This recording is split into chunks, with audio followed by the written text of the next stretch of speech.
Hey, little bro! What is your problem? Just the money. And, I need to buy a food truck.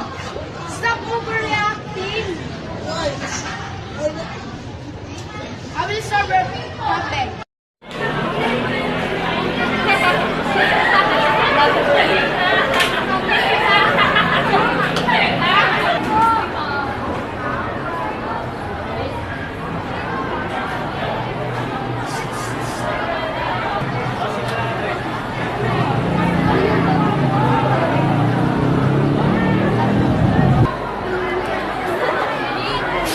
Hey, Prince!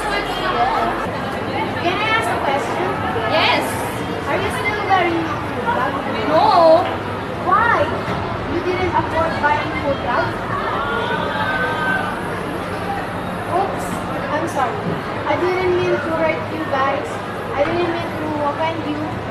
I'm just kidding, you know. It's okay. Girl, what shade of eyeshadow do you prefer? This one. Light colors only, please. Ikaw na mag-eat.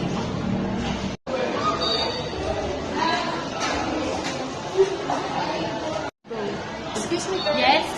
Are you still wearing your food bag? Yes. What is that? Wait. Girl, look. Look at the shade of her lipstick. I think it's matte.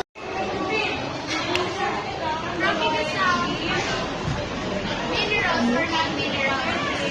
Lesson 10 should review that we get a high grade and high score next week. Have you done study in your lesson? Not yet. Then, by the way, you still have a lesson next week. What lesson? I think it's second lesson. Hi, guys! Hi! Can I ask a question? Yes. Are you wearing heels? Yes. Where did you buy your food? Just there outside. And even forget there's store there. In front of the elevator, Era, you will find a store there. There's a store. How much did you buy our food?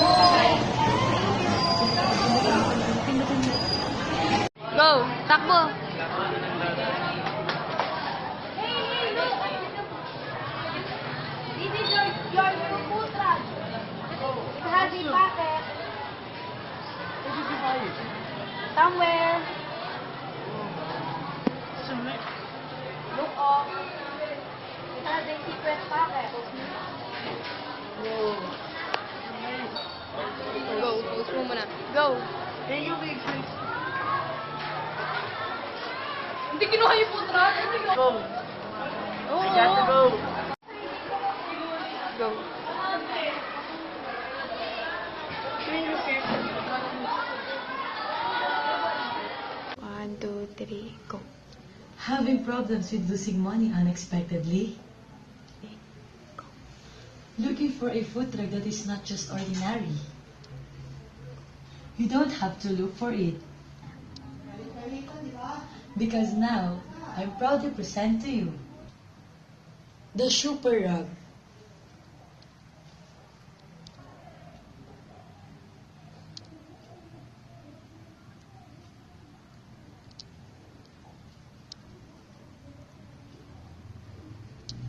Go.